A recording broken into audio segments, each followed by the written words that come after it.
Welcome to Pavan maths class. 5 factorial.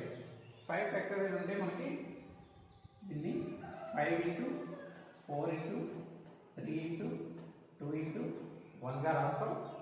వీటన్నిటిని multiply చేస్తే 5 4 జర్ 20, 23 జర్ 60, 60 into 2 120, 120 into 1 120. దీని ఆన్సర్ 120 అవుతుంది.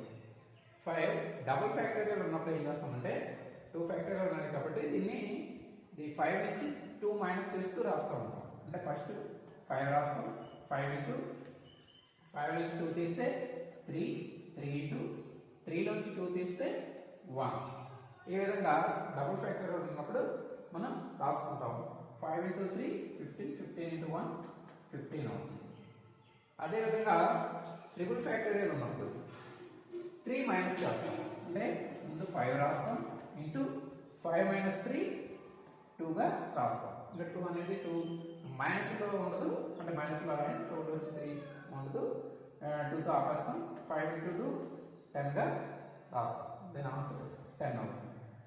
అలా కాకుండా పవర్లో ఫ్యాక్టోరియల్ ఉన్నప్పుడు 3 పవర్లో ఫ్యాక్టోరియల్ ఉన్నప్పుడు దీని ఎలా రాస్తామంటే 3 పవర్ 2 పవర్ 1 పవర్స్ రాసుకుంటాం. ఏ విధంగా రాస్తాం? 2 పవర్ 1 అంటే 2, 3 పవర్ 2 అంటే 9. దీని ఆన్సర్ 9 అవుతుంది. అదేవిధంగా మీరు 6 ట్రిపుల్ ఫ్యాక్టోరియల్, అదేవిధంగా 4 పవర్ ఫ్యాక్టోరియల్, ఈ రెండింటి వాల్యూ ఎంతో కాల్కులేట్ చేసి మెసేజ్